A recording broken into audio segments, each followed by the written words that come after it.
Gold, trusted gold buyers. మీరు తాకట్టు పెట్టిన బంగారాన్ని విడిపించి ఈ రోజు ఉన్న మార్కెట్ ధరకు కొనబడను. నమస్కారం, నేను మీ సురేఖ. ఐడ్రీమ్ ప్రేక్షకులకు స్వాగతం. ఇవాళ మనతో పాటు ఉన్నారు భారతీయం సత్యవాణి గారు. వారితో మాట్లాడి మరిన్ని మంచి విషయాలు తెలుసుకుందాం. అమ్మ నమస్కారం. అమ్మ నమస్కారం తల్లి.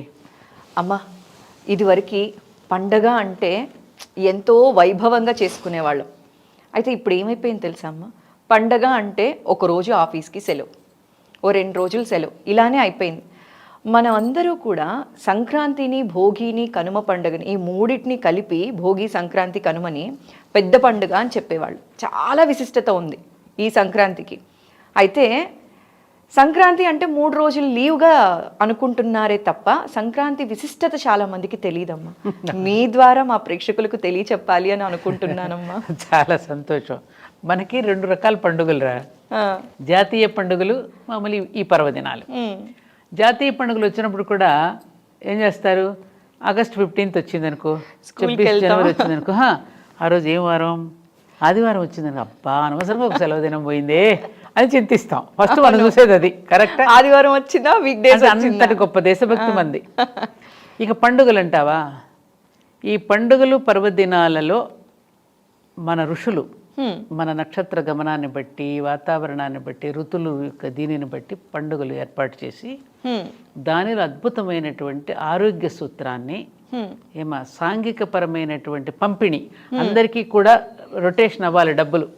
ఓకే, అందరికీ డబ్బులు ఎలా పంపిణీ జరగాలి, అనేక ఆలోచనలు ఇందులో పెట్టి మనకి అందించారు ఈ పండుగలు.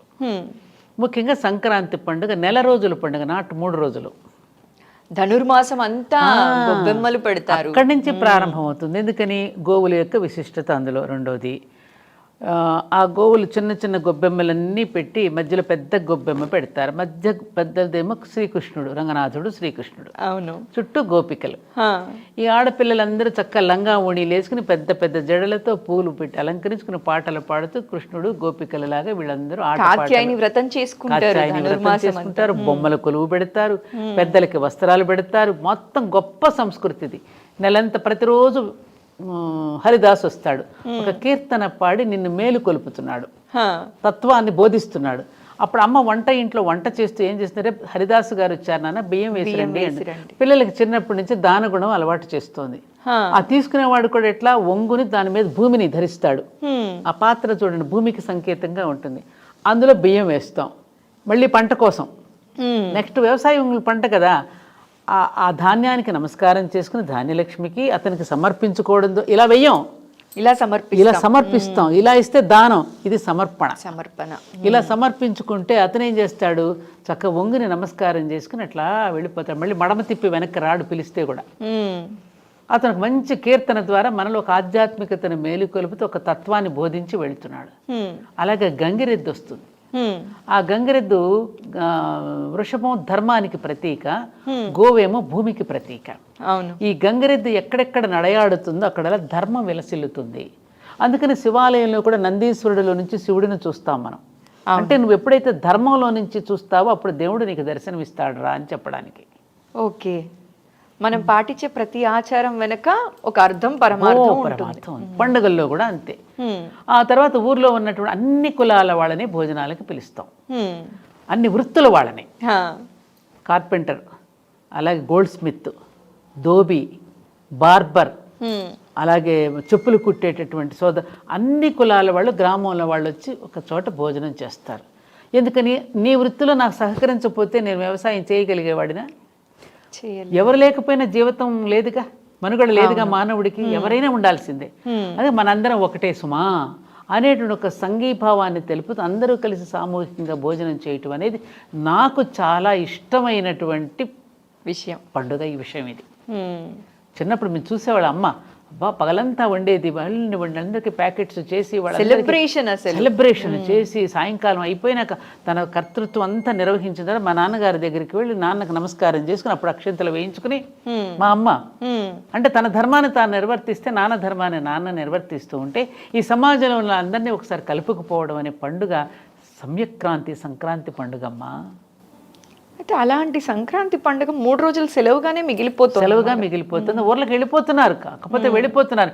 వెళ్ళిపోయిన తర్వాత కూడా ఏం చేస్తున్నారు, ఈ పర్వదినం కంటే కూడా ఈ కోళ్ల పందాలు, ఈ బెట్టింగ్లు కట్టుకోవడాలు, ఈ పేకాటలు, ఈ భోజనాలు, నాన్ వెజిటేరియన్ భోజనాలు, ఈ హడావుడులు ఎక్కువైపోతున్నాయి.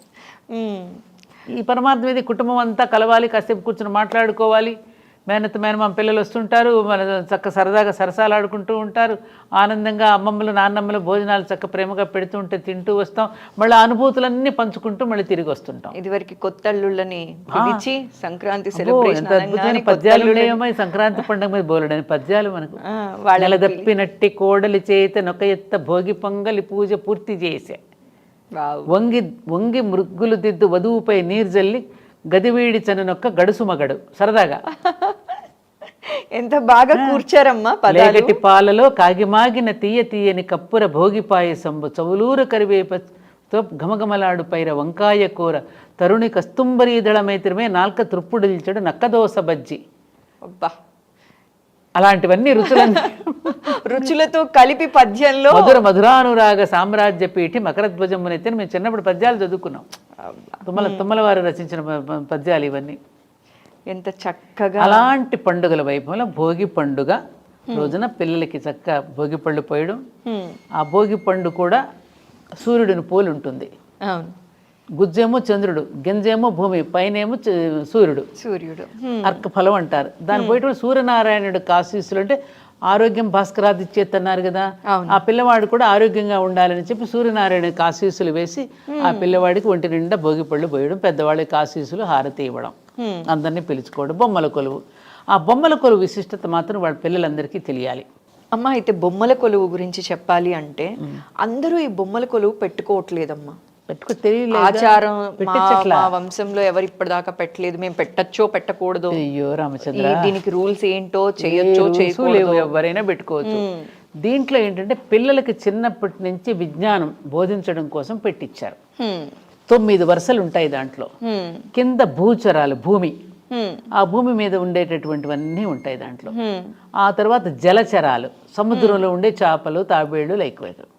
రెండో మెట్టు పైన. ఆ తర్వాత వృక్షాలు, ఆ తర్వాత పెద్ద పెద్ద జంతువులు, ఆ తర్వాత మనుషులు, ఆ తర్వాత మనుషులలో ఉత్తమ మనుషులు, ఆ తర్వాత గురువులు, దేవతలు, పైన అమ్మవారు. శ్రీచక్రం, ఆ శ్రీచక్రాన్ని బొమ్మల కొలువులో పెట్టి ఈ పిల్లలే వాళ్ళని సేకరించి తెచ్చి బొమ్మల కొలువును పిల్లలే పేర్చాలి. తల్లి ఏమి ఇన్వాల్వ్ అవ్వదు, వీళ్ళే సేకరించుకోవాలి ఆ బొమ్మలు. తెలుసుకోవటం వల్ల వాళ్ళకి ఒక జ్ఞానం వస్తుందిగా.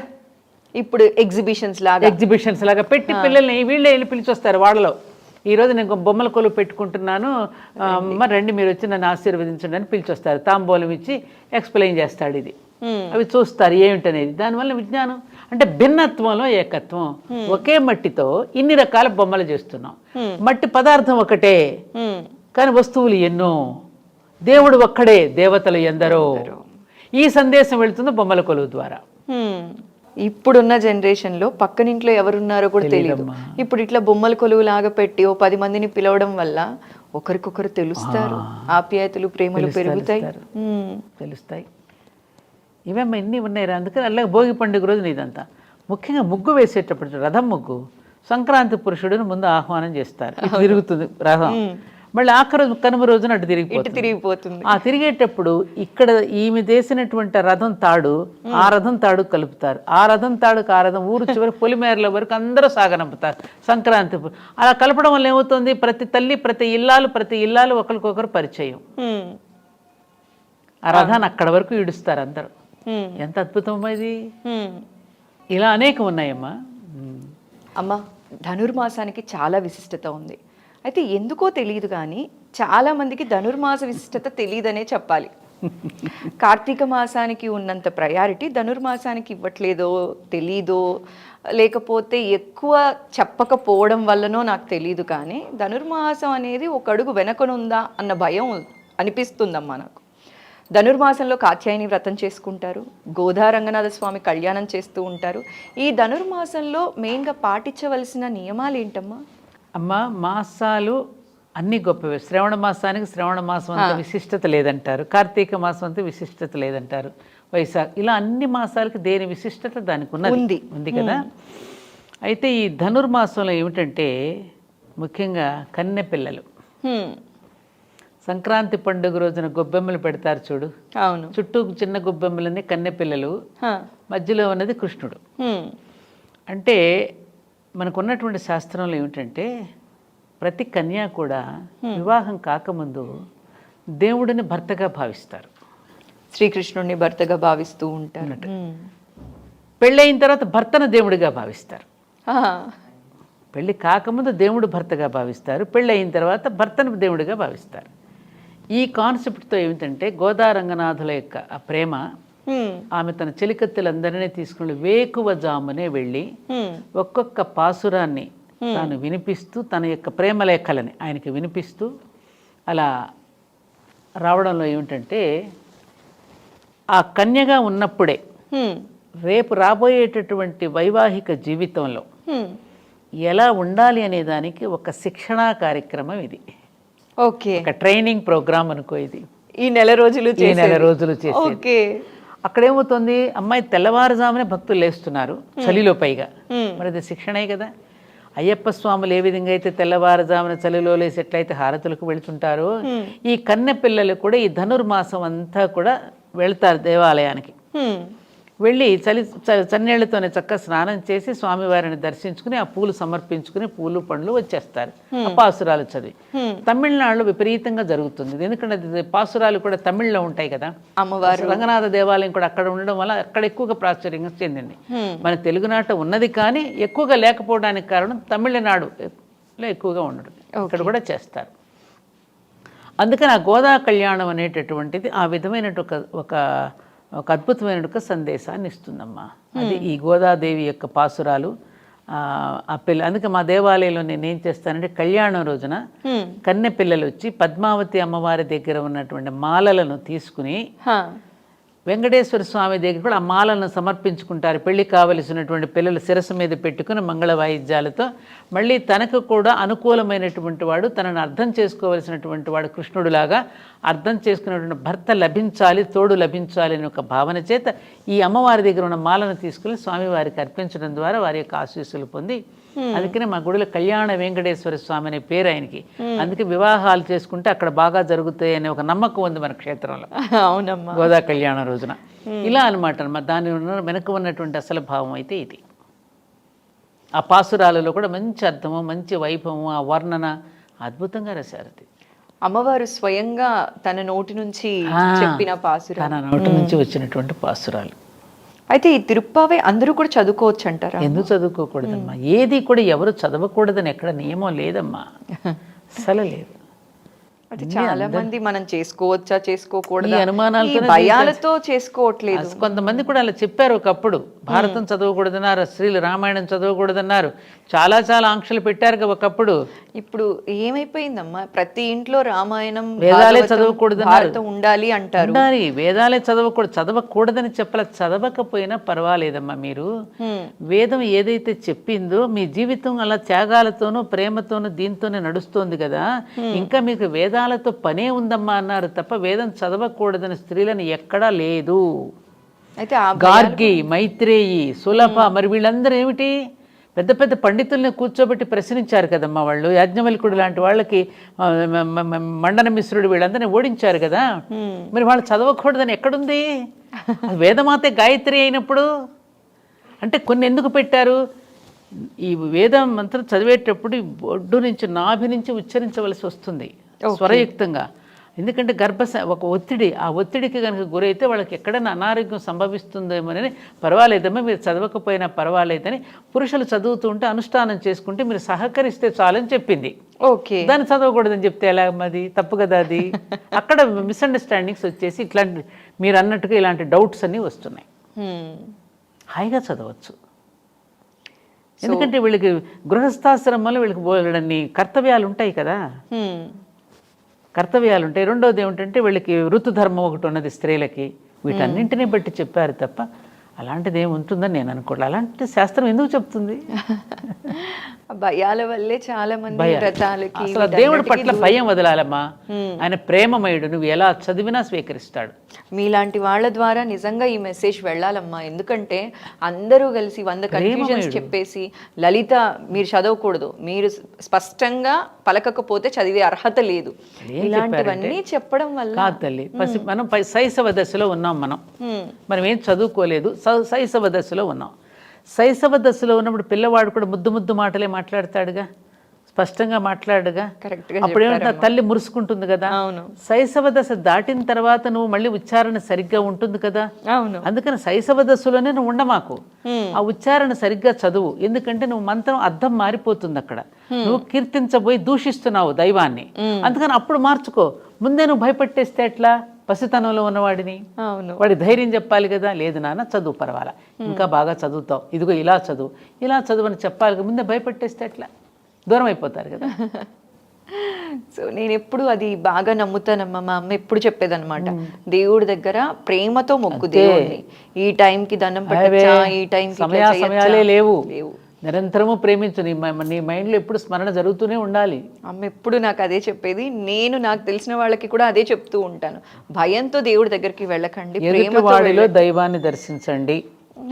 ప్రతి మనిషిలో ఉన్న దైవాన్ని దర్శించగలగండి. ప్రతి వాడికి నమస్కారం ఎందుకు చేస్తున్నావు, ఎందుకు నీరాజనం పడుతున్నావు? అతనిలోని దైవాన్ని చూస్తా. అందుకని ఇదే మనకి చెప్పారు. ఇది చాలా సింపుల్.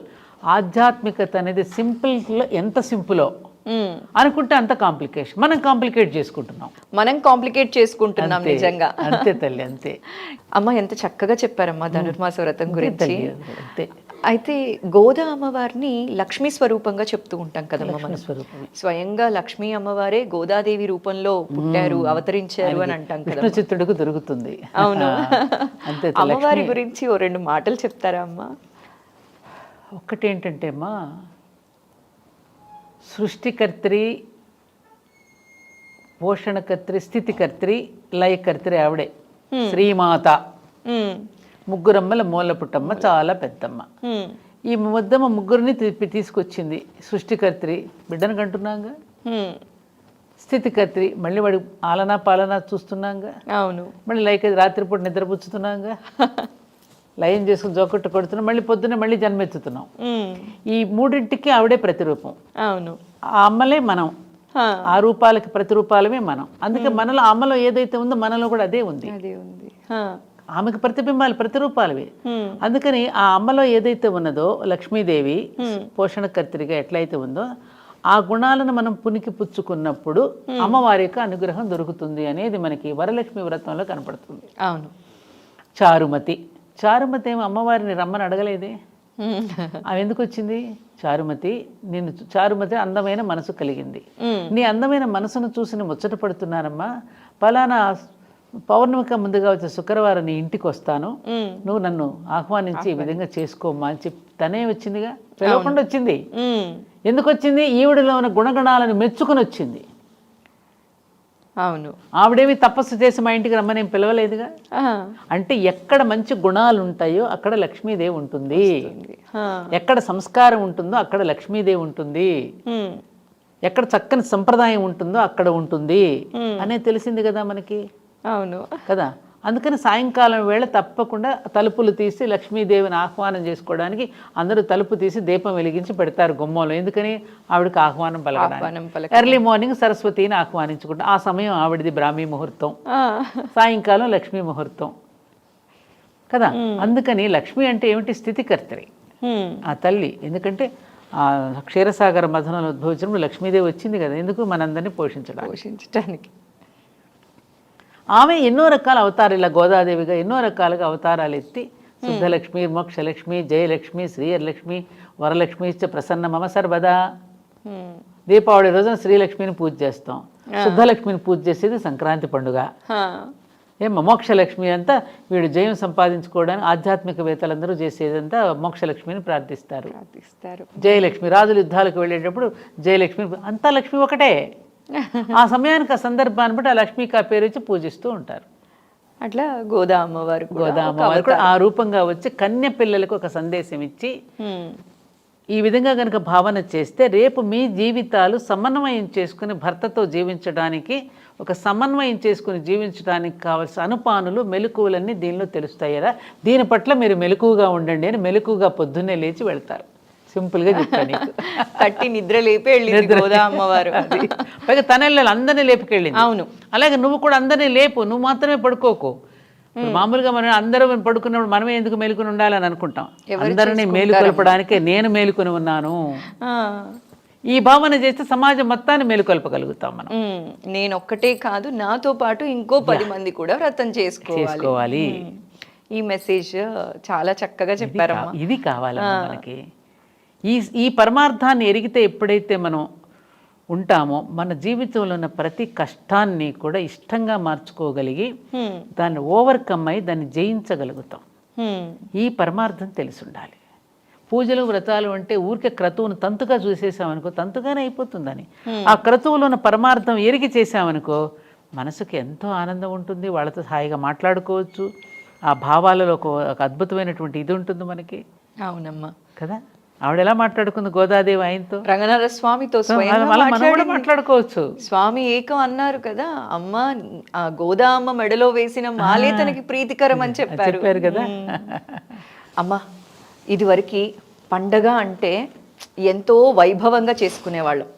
అయితే ఇప్పుడు ఏమైపోయింది తెలుసా అమ్మ, పండగ అంటే ఒకరోజు ఆఫీస్కి సెలవు, ఓ 2 రోజులు సెలవు, ఇలానే అయిపోయింది. మనం అందరూ కూడా సంక్రాంతిని, భోగిని, కనుమ పండుగని ఈ మూడింటిని కలిపి భోగి, సంక్రాంతి, కనుమని పెద్ద పండుగ అని చెప్పేవాళ్ళు. చాలా విశిష్టత ఉంది ఈ సంక్రాంతికి.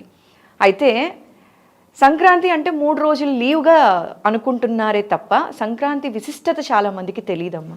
మీ ద్వారా మా ప్రేక్షకులకు తెలియచెప్పాలి అని అనుకుంటున్నానమ్మా. చాలా సంతోషం. మనకి 2 రకాల పండుగలు రా. జాతీయ పండుగలు, మామూలు ఈ పర్వదినాలు. జాతీయ పండుగలు వచ్చినప్పుడు కూడా ఏం చేస్తారు, ఆగస్ట్ 15th వచ్చిందనుకో, 26 జనవరి వచ్చిందనుకో, ఆ రోజు ఏం వారం, ఆదివారం వచ్చిందనుకో, అబ్బా అనవసరంగా ఒక సెలవు దినం పోయిందే అని చింతిస్తాం. ఫస్ట్ మనం చూసేది అది. కరెక్ట్. ఆదివారం వచ్చిందా, వీక్ డేస్, అంతటి గొప్ప దేశభక్తి మంది. ఇక పండుగలు అంటావా, ఈ పండుగలు పర్వదినాలలో మన ఋషులు మన నక్షత్ర గమనాన్ని బట్టి, వాతావరణాన్ని బట్టి, ఋతులు యొక్క దీనిని బట్టి పండుగలు ఏర్పాటు చేసి దానిలో అద్భుతమైనటువంటి ఆరోగ్య సూత్రాన్ని, సాంఘిక పరమైనటువంటి పంపిణీ, అందరికీ కూడా రొటేషన్ అవ్వాలి డబ్బులు, ఓకే, అందరికీ డబ్బులు ఎలా పంపిణీ జరగాలి, అనేక ఆలోచనలు ఇందులో పెట్టి మనకి అందించారు ఈ పండుగలు. ముఖ్యంగా సంక్రాంతి పండుగ నెల రోజుల పండుగ, నాట్ 3 రోజులు. ధనుర్మాసం అంతా గొబ్బెమ్మలు పెడతారు. అక్కడి నుంచి ప్రారంభం అవుతుంది. ఎందుకని, గోవుల యొక్క విశిష్టత అందులో. రెండోది, ఆ గోవులు చిన్న చిన్న గొబ్బెమ్మలన్నీ పెట్టి మధ్యలో పెద్ద గొబ్బెమ్మ పెడతారు. మధ్య పెద్దదేమో శ్రీకృష్ణుడు, రంగనాథుడు శ్రీకృష్ణుడు, అవును, చుట్టూ గోపికలు. ఈ ఆడపిల్లలందరూ చక్కగా లంగా ఓణీలు వేసుకుని పెద్ద పెద్ద జడలతో పూలు పెట్టి అలంకరించుకుని పాటలు పాడుతూ కృష్ణుడు గోపికలలాగా వీళ్ళందరూ వ్రతం చేసుకుంటారు. బొమ్మల కొలువు పెడతారు, పెద్దలకి వస్త్రాలు పెడతారు. మొత్తం గొప్ప సంస్కృతిది. నెలంతా ప్రతిరోజు హరిదాస్ వస్తాడు, ఒక కీర్తన పాడి నిన్ను మేలు కొలుపుతున్నాడు, తత్వాన్ని బోధిస్తున్నాడు. అప్పుడు అమ్మ ఇంట్లో వంట చేస్తూ ఏం చేస్తున్నారే, హరిదాసు గారు వచ్చారు నాన్న, బియ్యం వేసిరండి అంటే పిల్లలకి చిన్నప్పటి నుంచి దానగుణం అలవాటు చేస్తోంది. ఆ తీసుకునేవాడు కూడా ఎట్లా, ఒంగుని దాని మీద భూమిని ధరిస్తాడు. ఆ పాత్ర చూడండి భూమికి సంకేతంగా ఉంటుంది. అందులో బియ్యం వేస్తాం, మళ్ళీ పంట కోసం. నెక్స్ట్ వ్యవసాయం పంట కదా, ఆ ధాన్యానికి నమస్కారం చేసుకుని ధాన్యలక్ష్మికి అతనికి సమర్పించుకోవడంతో ఇలా వెయ్యం, ఇలా సమర్పిస్తాం. ఇలా ఇస్తే దానం, ఇది సమర్పణ. ఇలా సమర్పించుకుంటే అతను ఏం చేస్తాడు, చక్క వంగుని నమస్కారం చేసుకుని అట్లా వెళ్ళిపోతాడు. మళ్ళీ మడమ తిప్పి వెనక్కి రాడు పిలిస్తే కూడా. అతనికి మంచి కీర్తన ద్వారా మనలో ఒక ఆధ్యాత్మికతను మేలుకొలుపుతూ ఒక తత్వాన్ని బోధించి వెళుతున్నాడు. అలాగే గంగిరెద్దు వస్తుంది. ఆ గంగిరెద్దు వృషభం ధర్మానికి ప్రతీక, గోవేమో భూమికి ప్రతీక. ఈ గంగిరెద్దు ఎక్కడెక్కడ నడయాడుతుందో అక్కడ ధర్మం విలసిల్లుతుంది. అందుకని శివాలయంలో కూడా నందీశ్వరుడిలో నుంచి శివుడిని చూస్తాం మనం. అంటే నువ్వు ఎప్పుడైతే ధర్మంలో నుంచి చూస్తావో అప్పుడు దేవుడు నీకు దర్శనమిస్తాడు రా అని చెప్పడానికి. ఓకే, మనం పాటించే ప్రతి ఆచారం వెనక ఒక అర్థం, పరమార్థం ఉంటుంది. పండుగల్లో కూడా అంతే. ఆ తర్వాత ఊర్లో ఉన్నటువంటి అన్ని కులాల వాళ్ళని భోజనాలకు పిలుస్తాం, అన్ని వృత్తుల వాళ్ళని. కార్పెంటర్, అలాగే గోల్డ్ స్మిత్, ధోబీ, బార్బర్, అలాగే చెప్పులు కుట్టేటటువంటి అన్ని కులాల వాళ్ళు గ్రామంలో వాళ్ళు వచ్చి ఒక చోట భోజనం చేస్తారు. ఎందుకని నీ వృత్తిలో నాకు సహకరించకపోతే నేను వ్యవసాయం చేయగలిగేవాడినా? ఎవరు లేకపోయినా జీవితం లేదుగా, మనుగడ లేదుగా మానవుడికి, ఎవరైనా ఉండాల్సిందే. అదే మనందరం ఒకటే సుమా అనేటువంటి ఒక సంఘీభావాన్ని తెలుపుతూ అందరూ కలిసి సామూహికంగా భోజనం చేయటం అనేది నాకు చాలా ఇష్టమైనటువంటి పండుగ. ఈ విషయం ఇది చిన్నప్పుడు మేము చూసేవాళ్ళ అమ్మ అబ్బా పగలంతా వండేది, వాళ్ళందరికీ ప్యాకెట్స్ చేసి సెలబ్రేషన్ చేసి సాయంకాలం అయిపోయినాక తన కర్తృత్వం అంతా నిర్వహించిన తర్వాత మా నాన్నగారి దగ్గరికి వెళ్ళి నాన్నకు నమస్కారం చేసుకుని అప్పుడు అక్షంతలు వేయించుకుని మా అమ్మ అంటే తన ధర్మాన్ని తాను నిర్వర్తిస్తే నాన్న ధర్మాన్ని నాన్న నిర్వర్తిస్తూ ఉంటే ఈ సమాజంలో ఉన్న అందరినీ ఒకసారి కలుపుకుపోవడం అనే పండుగ సంక్రాంతి పండుగమ్మా. అయితే అలాంటి సంక్రాంతి పండుగ 3 రోజులు సెలవుగా మిగిలిపోతుంది. ఊర్లకు వెళ్ళిపోతున్నారు, కాకపోతే వెళ్ళిపోయిన తర్వాత కూడా ఏం చేస్తున్నారు, ఈ పర్వదినం కంటే కూడా ఈ కోళ్ల పందాలు, ఈ బెట్టింగ్లు కట్టుకోవడాలు, ఈ పేకాటలు, ఈ భోజనాలు, నాన్ వెజిటేరియన్ భోజనాలు, ఈ హడావుడులు ఎక్కువైపోతున్నాయి. ఈ పరమార్థం మీద కుటుంబం అంతా కలవాలి, కాసేపు కూర్చొని మాట్లాడుకోవాలి, మేనమామ పిల్లలు వస్తుంటారు, మన చక్క సరదాగా సరసాలు ఆడుకుంటూ ఉంటారు, ఆనందంగా అమ్మమ్మలు నాన్నమ్మలు భోజనాలు చక్క ప్రేమగా పెడుతూ ఉంటే తింటూ వస్తాం, మళ్ళీ అనుభూతులన్నీ పంచుకుంటూ మళ్ళీ తిరిగి వస్తుంటాం. ఇదివరకు కొత్త అల్లుళ్ళని సంక్రాంతి అద్భుతమైన పద్యాలు ఉన్నాయమ్మా ఈ సంక్రాంతి పండుగ మీద బోలెడని పద్యాలు మనకు. నెలదప్పినట్టి కోడలి చేత నొక ఎత్త భోగి పొంగలి పూజ పూర్తి చేసే, వంగి మృగ్గులు దిద్దు వధువుపై నీరు జల్లి గదివీడి చనునొక్క గడుసు మగడు. సరదాగా ఎంత బాగా కూర్చారమ్మా. లేగటి పాలలో కాగిమాగిన తీయని కప్పుర భోగి పాయసంబు చవులూరు కరివేపతో ఘమఘమలాడు పైర వంకాయ కూర తరుణి కస్తుంబరీదళమైత్రమే నాల్క త్రుప్పుడిల్చడు నక్కదోస బజ్జి. అలాంటివన్నీ రుచులతో కలిపి పద్యంలో మధురానురాగ సామ్రాజ్య పీఠి మకరధ్వజమునైతే మేము చిన్నప్పుడు పద్యాలు చదువుకున్నాం. తుమ్మల వారు రచించిన పద్యాలు ఇవన్నీ. ఎంత చక్కగా అలాంటి పండుగల వైభవంలో భోగి పండుగ రోజున పిల్లలకి చక్క భోగి పళ్ళు పోయడం. ఆ భోగి పండు కూడా సూర్యుడిని పోలి ఉంటుంది. గుజ్జేమో చంద్రుడు, గింజేమో భూమి, పైనేమో సూర్యుడు అర్క ఫలం అంటారు. దాని పోయేటప్పుడు సూర్యనారాయణుడు ఆశీస్సులు అంటే ఆరోగ్యం భాస్కరాదిచ్చేత్ అన్నారు కదా, ఆ పిల్లవాడు కూడా ఆరోగ్యంగా ఉండాలని చెప్పి సూర్యనారాయణకి ఆశీస్సులు వేసి ఆ పిల్లవాడికి ఒంటి నిండా భోగిపళ్ళు పోయడం, పెద్దవాడికి ఆశీస్సులు హారతి ఇవ్వడం, అందరినీ పిలుచుకోవడం. బొమ్మల కొలువు, ఆ బొమ్మల కొలువు విశిష్టత మాత్రం వాళ్ళ పిల్లలందరికీ తెలియాలి. అమ్మ అయితే బొమ్మల కొలువు గురించి చెప్పాలి అంటే అందరూ ఈ బొమ్మల కొలువు పెట్టుకోవట్లేదమ్మా. ఆచారం మా వంశంలో ఎవరు ఇప్పటిదాకా పెట్టలేదు, మేము పెట్టచ్చో పెట్టకూడదు, అయ్యో రామచంద్ర దీనికి రూల్స్ ఏంటో చేయొచ్చో చేయకూడదు, ఎవరైనా పెట్టుకోవచ్చు. దీంట్లో ఏంటంటే పిల్లలకి చిన్నప్పటి నుంచి విజ్ఞానం బోధించడం కోసం పెట్టించారు. 9 వరుసలు ఉంటాయి దాంట్లో. కింద భూచరాలు, భూమి, ఆ భూమి మీద ఉండేటటువంటివన్నీ ఉంటాయి దాంట్లో. ఆ తర్వాత జలచరాలు, సముద్రంలో ఉండే చేపలు, తాబేళ్లు, లైక్వేరు. 2వ మెట్టు పైన. ఆ తర్వాత వృక్షాలు, ఆ తర్వాత పెద్ద పెద్ద జంతువులు, ఆ తర్వాత మనుషులు, ఆ తర్వాత మనుషులలో ఉత్తమ మనుషులు, ఆ తర్వాత గురువులు, దేవతలు, పైన అమ్మవారు. శ్రీచక్రం, ఆ శ్రీచక్రాన్ని బొమ్మల కొలువులో పెట్టి ఈ పిల్లలే వాళ్ళని సేకరించి తెచ్చి బొమ్మల కొలువుని పిల్లలే పేర్చాలి. తల్లి ఏమి ఇన్వాల్వ్ అవ్వదు, వీళ్ళే సేకరించుకోవాలి ఆ బొమ్మలు. తెలుసుకోవటం వల్ల వాళ్ళకి ఒక జ్ఞానం వస్తుందిగా. ఇప్పుడు ఎగ్జిబిషన్స్ లాగా పెట్టి పిల్లల్ని వీళ్ళే వెళ్ళి పిలిచొస్తారు. వాళ్ళలో ఈరోజు నేను బొమ్మల కొలువు పెట్టుకుంటున్నాను, మరి రండి మీరు వచ్చి నన్ను ఆశీర్వదించండి అని పిలిచొస్తారు. తాంబూలం ఇచ్చి ఎక్స్ప్లెయిన్ చేస్తాడు ఇది, అవి చూస్తారు ఏమిటనేది. దానివల్ల విజ్ఞానం అంటే భిన్నత్వంలో ఏకత్వం. ఒకే మట్టితో ఇన్ని రకాల బొమ్మలు చేస్తున్నాం. మట్టి పదార్థం ఒకటే కానీ వస్తువులు ఎన్నో, దేవుడు ఒక్కడే, దేవతలు ఎందరో. ఈ సందేశం వెళుతుంది బొమ్మల కొలువు ద్వారా. ఇప్పుడున్న జనరేషన్ లో పక్కనింట్లో ఎవరున్నారో కూడా తెలియదు. ఇప్పుడు ఇట్లా బొమ్మల కొలువు లాగా పెట్టి 10 మందిని పిలవడం వల్ల ఒకరికొకరు తెలుస్తారు, ఆప్యాయతలు ప్రేమలు తెలుస్తాయి. ఇవేమ్మా ఇన్ని ఉన్నాయి. అందుకని అలాగే భోగి పండుగ రోజున ఇదంతా ముఖ్యంగా ముగ్గు వేసేటప్పుడు రథం ముగ్గు సంక్రాంతి పురుషుడిని ముందు ఆహ్వానం చేస్తారు. తిరుగుతుంది రథం, మళ్ళీ ఆఖరి కనుమ రోజున అటు తిరిగిపోతుంది. ఆ తిరిగేటప్పుడు ఇక్కడ ఈమె చేసినటువంటి రథం తాడు ఆ రథం తాడు కలుపుతారు. ఆ రథం తాడుకు ఆ రథం ఊరు చివరి పొలిమేరల వరకు అందరూ సాగనంపుతారు సంక్రాంతి. అలా కలపడం వల్ల ఏమవుతుంది, ప్రతి తల్లి ప్రతి ఇల్లాలు ఒకరికొకరు పరిచయం. ఆ రథాన్ని అక్కడ వరకు ఈడుస్తారు అందరూ. ఎంత అద్భుతమమ్మా ఇది. హ్మ్. ఇలా అనేకం ఉన్నాయమ్మా. అమ్మ ఎంత చక్కగా చెప్పారమ్మా. మన భోగి, సంక్రాంతి, కనుమ విశిష్టత గురించి చాలా చక్కగా మా ప్రేక్షకులకు తెలియచేశారమ్మా.